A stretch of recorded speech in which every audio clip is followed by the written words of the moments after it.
Hello बच्चों, let's see this question. For the crystallization technique, which of the following statement is correct regarding choice of solvent? ठीक है, हमारे पास देखिए solvent से related बच्चों यहाँ पर तीन स्टेटमेंट्स दिए हुए हैं और fourth option none of these दिया हुआ है। और क्रिस्टलाइजेशन टेक्निक में हमें चॉइस ऑफ सॉल्वेंट को एनालाइज करना है। तो चलिए सबसे पहले तो ये देख लें इस क्वेश्चन के लिए कि कौन से की कॉन्सेप्ट की रिक्वायरमेंट होगी बच्चों हमारे पास। तो देखो ये जो सवाल है ये बेसिकली क्रिस्टलाइजेशन टेक्निक का है।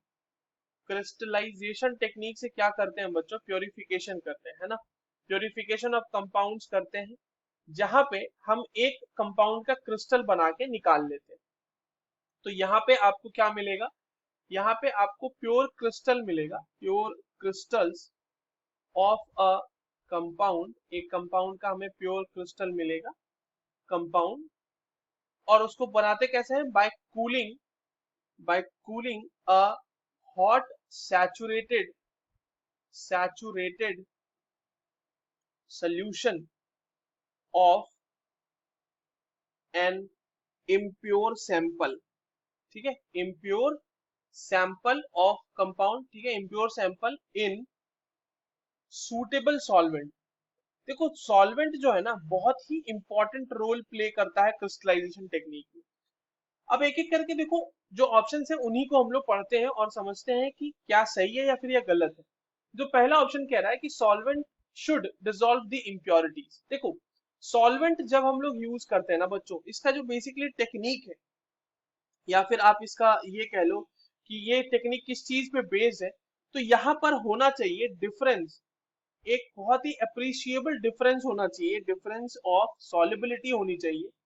किसके किसके बीच, solubilities of compound and impurity, बहुत ही अप्रिशिएबल डिफरेंस होना चाहिए। और वहां पर हम लोग कोशिश ये करते हैं कि जो इम्प्योरिटीज हम रखें उनसे ज्यादा सॉलेबल होना चाहिए कंपाउंड, और ज्यादा से ज्यादा कंपाउंड डिसॉल्व होना चाहिए सॉल्वेंट में जिसे हम क्रिस्टलाइज करके बाहर निकालना चाहते हैं।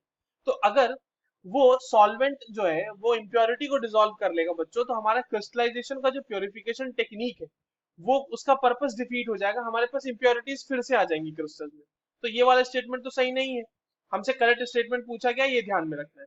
ऑप्शन बी कह रहा है the solvent should not chemically react with substance. बिल्कुल सही बात है, अगर वो केमिकली रिएक्ट कर जाएगा सब्सटेंस के साथ तो वापस से हमें जिस कंपाउंड का क्रिस्टल निकालना है वो कंपाउंड ही नहीं रहेगा ना, वो तो रिएक्शन हो जाएगी। तो ये स्टेटमेंट तो बिल्कुल सही है। ऑप्शन सी क्या कह रहा है, the organic substance should dissolve in solvent upon heating and get separated on cooling. Yes, बिल्कुल सही बात है। जब हम इसमें ऐसा करते भी हैं कि जब हम लोग सॉल्वेंट लेते हैं उसके बाद उसको हीट कर दें ताकि उसका एक हॉट सैचुरेटेड सोल्यूशन बना सके, और उसके बाद उसको जब कूलिंग करते हैं बाय क्रिस्टलाइजेशन, तो उसके जो क्रिस्टल्स होते हैं कंपाउंड के वो सॉल्वेंट के साथ साथ बाहर आ जाते हैं क्रिस्टल बन के, और इम्प्योरिटीज जो होती है हमारे पास वो बच जाती है। तो ये वाला स्टेटमेंट भी हमारा बिल्कुल सही है। सो द करेक्ट ऑप्शन, और नन ऑफ दीज तो हो ही नहीं सकता, है ना। So the correct option for this question will be option B and option C. I hope you understood this well. All the very best.